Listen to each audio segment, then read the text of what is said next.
Today is August 28th, 2006, and this tape is one of a series of interviews of North Fork women for the Archives Committee of the North Fork Women for Women Fund. I'm Manuela Soares. Barbara Pfanz is on camera, and today we're talking with Joyce Culver. Joyce has been part of the North Fork community for over 20 years. She grew up in Ardsley, New York, and has lived in New York City for many years. She's a graduate of SUNY College at Buffalo, New York, with a BS in Art Education, and she has her MFA in photography from the Rochester Institute of Technology. Joyce works as photography coordinator at Teachers College, Columbia University, and also as a photographer and instructor at the School of Visual Arts in New York City. Now, Joyce, how did you hear about the North Fork? Well, in 1984, I came up here to visit Jane. Jane who? Wells. And she had bought a house, and I came out here to see Jane's house. She invited my lover and I at the time, and we came out, and I had never been out here. So that was my first, my first time. Did you rent out here? What appealed to you about the North Fork? Well, I did not rent, actually. I had a lover who rented in the early 90s, and she rented a house for 3 years, and so I came out in the early 90s. That was the first time I had really spent a summer here, and the person did not want to be part of the community. So we isolated ourselves and only stayed in, with our friends and immediate friends that she had, let's say, or I had. But you were aware that there was a larger community? I was, but I was not, did not think it was, at the time, it was almost disdain to be part of that community. I mean, I didn't, I had no idea that the community really, I didn't have any idea what the people were like. I had one friend, Mary Ann Wheel, but we were kind of peripheral friends. So. But you kept coming out. I kept on going back and forth between the North Fork and the South Fork, and of course the South Fork people always said that the North Fork people wore flannel shirts. And there was a joke about that, that the North Fork people were not as sophisticated as the South Fork. Not that it mattered to me, because it didn't really. What made you finally decide you bought this house when, a year ago? I bought the house that I'm in right now in 2005 in Greenport. And eventually I decided that I love the water. I love the arcade in Greenport. The community was important. In fact, I'm seeing that it's more important now that I'm here. Wow. Well, it's nice to know that there are women who I feel think similarly, and that we can communicate. It's nice to have the community, the activities, and the events and things like that. I like that. What changes have you seen since you came? I mean, over the 20 years that you've been coming out, have you seen any changes significant? Yes, I have, and in fact, I was talking to a friend of mine about that. She and I both felt that the community has almost become more affluent, in a sense. That we, it just seems like people, maybe because we're older women, I don't know, that maybe we're more successful as we are older. That not like the people are not like they are on the South Fork. I mean, no one's wearing white here, all white. No blazers. Heavy creases, things like that. But no, it just seems the people seem very successful. But also, there's a different kind of. The women are very much together. If you compare the two forks, you have more of a gay and lesbian group on the South Fork. Here you have a strong, I've only seen really the women in a strong unit, let's say. Now, has being on the North Fork changed your life? Huge amount of change. In your own life? Yeah, huge. I love the nature out here. I'm primarily out here for the nature. For nature, for trees, to see the sky, you know, things that are natural. Yeah, we talked a little bit earlier about what do you do for fun? What do you like to do out here, you know, for fun, like recreation, kayak, walks? Yeah, I was thinking about that the other day. I mean, I had said that I would buy a kayak. I went kayaking actually I did not buy a kayak, and I actually went kayaking once this summer. And boy, they are heavy. So I don't know if, you know, I will kayak on a regular basis. I'm basically a person who likes to dig in the garden, I think. You know, you discover who you are when you have a country house. I don't know if you have.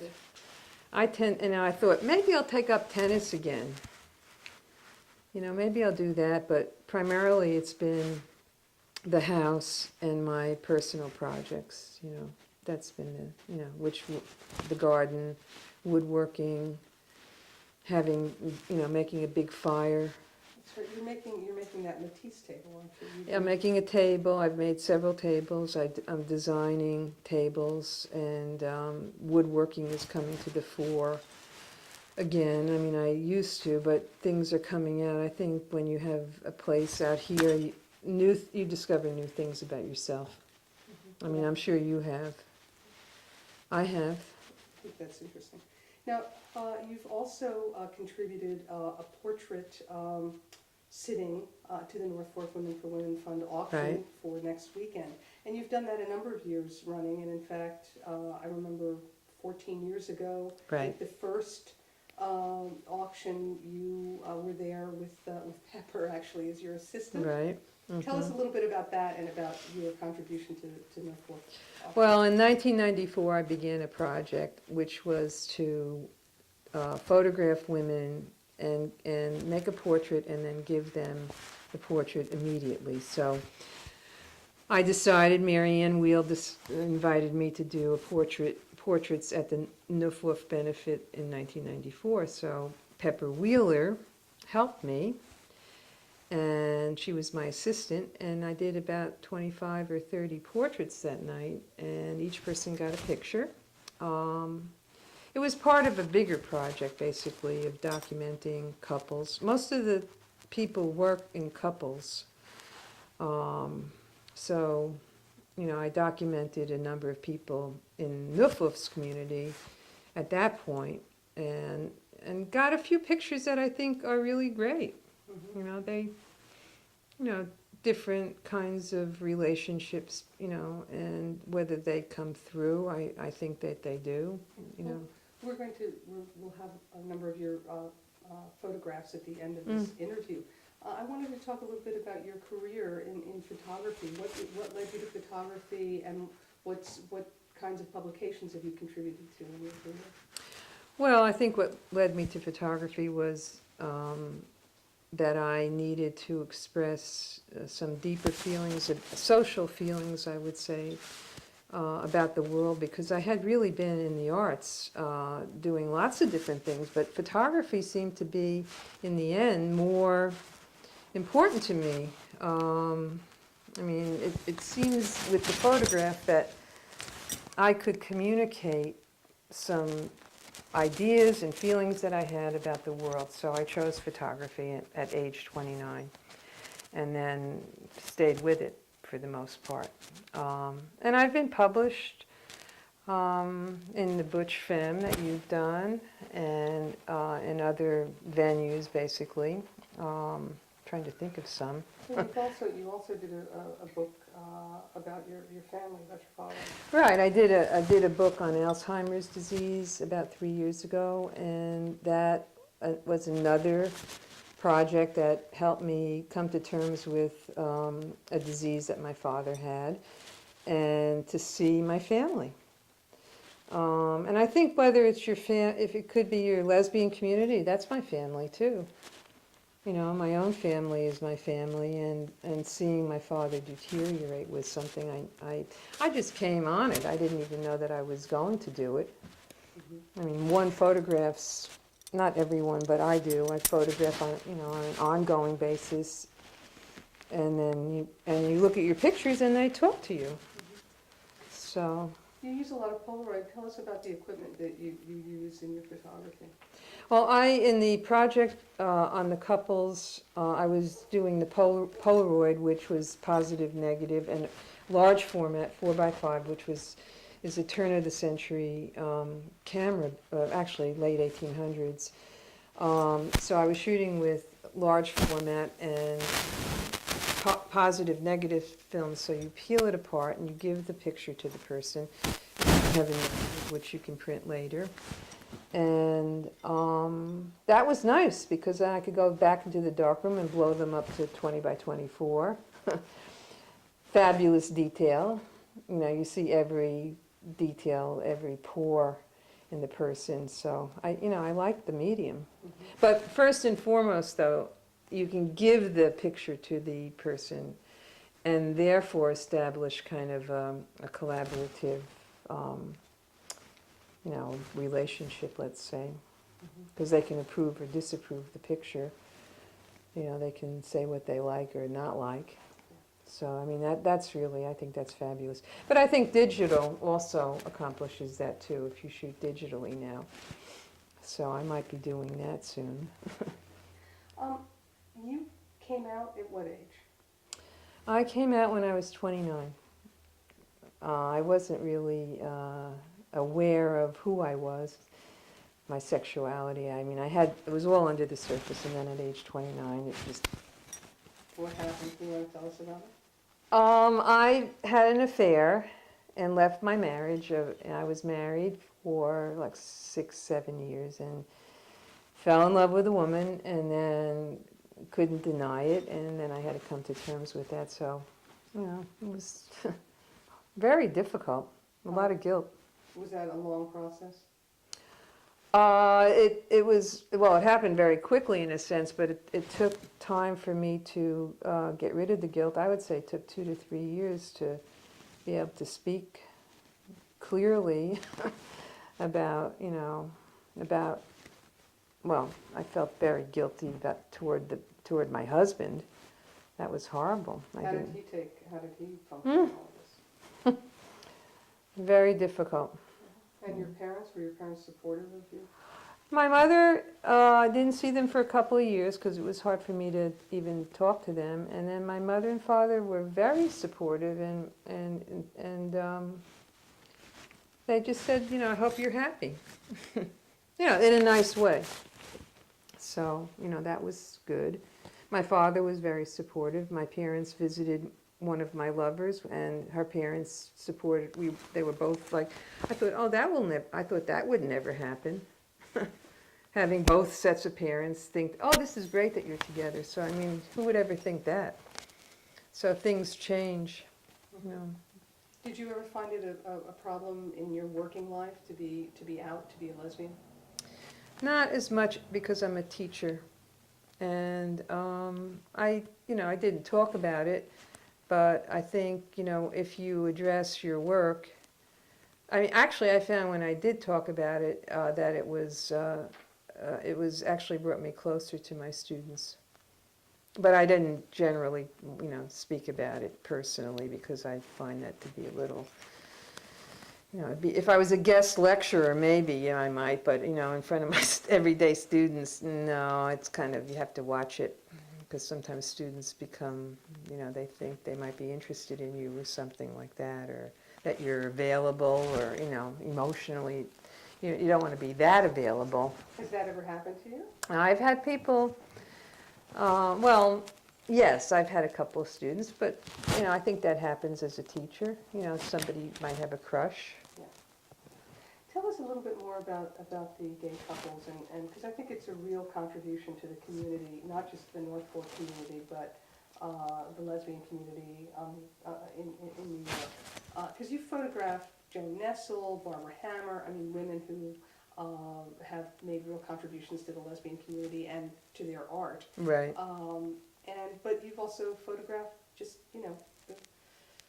sort of run-of-the-mill, right. Just ordinary citizens. And actually, I like the run-of-the-mill better than even well-known people, because run-of-the-mill to me is more interesting. Say run-of-the-mill. Let's say run-of-the-mill, just ordinary folk. Yeah, ordinary folk actually interest me more than well-known people. I think it's very interesting to photograph. If you photograph someone that's well known, people already have an idea somehow, perhaps, of that person.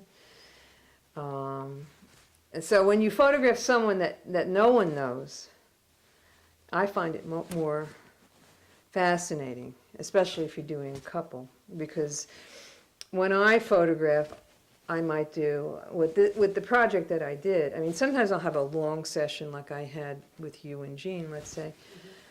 Sometimes I don't. I mean, with these portraits I did on location, these are like prom photos. I mean, you know, you have two pictures, two 4x5s that you do, and that's it, and they're off the set. And they're gone, and either you get it or you didn't get it. But it interests me because I'm interested in how people come across, whether you can actually surmise, you know, who they are in terms of their inner, you know, their inner beings, let's say, from the picture. And of course, no one can for sure, you know, do that. But I like to. So, I mean, I think, you know, documenting different kinds of people and how they come across gesturally and facially with their expression, I'm very interested in it. So. What new projects are you working on now? I'm kind of in a lull right now because I feel like the house has taken up all my time. And in the past, I would have probably been on my own case for it, you know, been on my back. But now I don't feel that way. I feel like, oh, so what? You know, you'll go back. I think next year I'm thinking about going back to Michigan. I'm also thinking about maybe going to Maine. Well, Michigan, there's the music festival. Right. You want to talk about that? You took a series of photographs in Michigan. Yeah, well, the same kind of thing that that I've done for NFWFWF, I did in Michigan. I went there and shot over 100 pictures under a tree, basically. With some lighting that was, you know, just makeshift lighting flash. What year? That was also in 1994. I did a lot of portraits. And so, in 1995, I did Stonewall, the 25th anniversary of Stonewall. I did about 50 portraits there of women that were at the dance. So, I mean, those were a lot of fun, and I loved it. Well, you're really chronicling the lesbian community in Michigan and here. Yes. Do you feel that that's a part of what you're doing and why you're doing it? Well, I think it's important to look. I mean, these will be timely at some point when people look back, and as we do look back in the history of photography, you look back 100 years ago and you see people standing in front of the camera.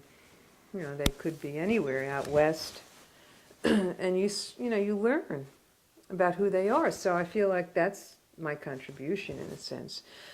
But I don't, you know, necessarily limit myself maybe to the lesbian community. I mean, I'm thinking about even going to the firemen's. I started to think maybe I'll go to the firemen's chicken barbecue and bring my camera and a couple of assistants and document the people in Greenport. Or have like all of my neighbors come to my deck, you know, at some point and, you know, look at the people around me because that's what interests me the most. So. What would you be doing in Maine? In Maine, I actually was up in Maine documenting people with their animals. I did it, I brought an assistant, this was about 3 years ago, and I was interested in very simplistic, you know, at the fair, people who really connect with their animals. So I was up there with my assistant. I didn't think I did very well then. I mean, I have a couple pictures, but I tend to be critical. So I was thinking I should go back, you know, it would be nice to go back and try it again. Most of your work is black and white, not color. Yeah, most of it has been in black and white, although I have done color, and I do teach color, and I can go back and forth. So. But what do you prefer? Well, black and white is more archival. Okay. It lasts longer. But you know, you can be seduced by color too. You know, it depends. I love light. And light, you can see, you know, when you shoot in color, you can see, you know, you can see the way the color looks. It's beautiful out here. I wanted to also note that you're in the permanent collection at the Museum of Modern Art, Mm-hmm. the Polaroid Corporation, and ICP at the George Eastman House Mm-hmm. in Right. Rochester. Right, yeah. Yeah, people have collected my work. And actually, I sold one of my, at auction, one of my pictures went out, at auction in LA. I was very happy to hear that they paid a lot of money for it out there. And the gay and lesbian group out there. So that's been fun. But I like to give away things. Now, I don't feel, I want to give back. I like to give back to my community. That's what I like to do.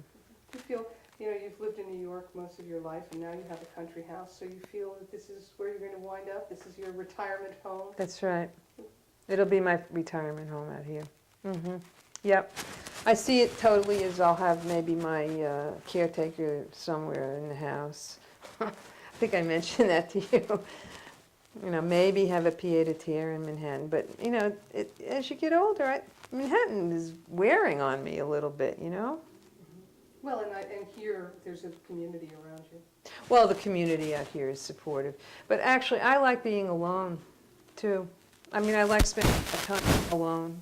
But I think artists do. Mm-hmm. You can spend time alone. But NFWF has been great. I think NFWF, I'm going to the auction. Love it. It's been wonderful. Okay? Thank you. Welcome. This is Barbara Hammer and Flory Burke, and I shot them in 1990 in the studio. And actually, they didn't pick this picture. They picked another one. But I liked it. I think it was very straightforward. This is Annie Sprinkle and Mary Dorman, and I shot them in 1994 at the NFWF benefit at Marianne Wheels, and I was really surprised when I was there to see that Annie, who I knew, was now dating Mary. So it lasted for about 9 months. Actually, this is a couple I photographed in the studio. I ran into the woman on the left. She was part of a group of, I would say, women who were proud of their being overweight. And I was very interested in photographing her with her lover, and we had a session. This is a couple I shot in 1995 at one of the women's dances in New York City. And I don't remember their names, but I have it written down somewhere. This is the very first couple I shot at the Women's Michigan Women's Festival. I call it the two Sandras. They both were named Sandra. The one on the left is wearing a sweatshirt that indicates the March on Washington, I think, and it's solarized. I just think that this is one of the best pictures I've ever done. The woman on the right is Indian, and the woman on the left is Afro-American. And the one on the right is very cherubic, like an angel. The woman on the left is just very steadfast. I just find this picture one of the best pictures I've ever done. This is one of the pictures I shot at the Michigan Women's Music Festival. And people ask me, gee, how come these women are nude? Well, at the festival, a lot of women just walk around, bare-breasted. It's summertime. And they're comfortable. It's a protected community. No men are there. And these two young women, they must have been in their early 20s. I just love them. Very young, very, I would say, naive, innocent, posing. That was in 1994, too. Okay, this is another photo that I did at one of the dances. It may have been the 25th anniversary of Stonewall. And it was studio lighting, and again, I think what people wear on the T-shirt here really says quite a bit about a person's political beliefs. So I like this photo for that reason. Okay, this photograph is Lindsay Wildheart on the right. She's a musician, and her lover is Heather. I don't remember her last name. I kind of think of this as the Marlboro girl or something. I don't know why. I mean, it's Midwest. It's Michigan Women's Music Festival, and I just love it. I love this photo. 1994. This is also the Michigan Women's Music Festival, and what I love about this are the two body types. They're very different, somewhat awkward in a way, the pose. The woman on the left has a tattoo that runs close to her pubic area, but I just love the body types and combination of the two people.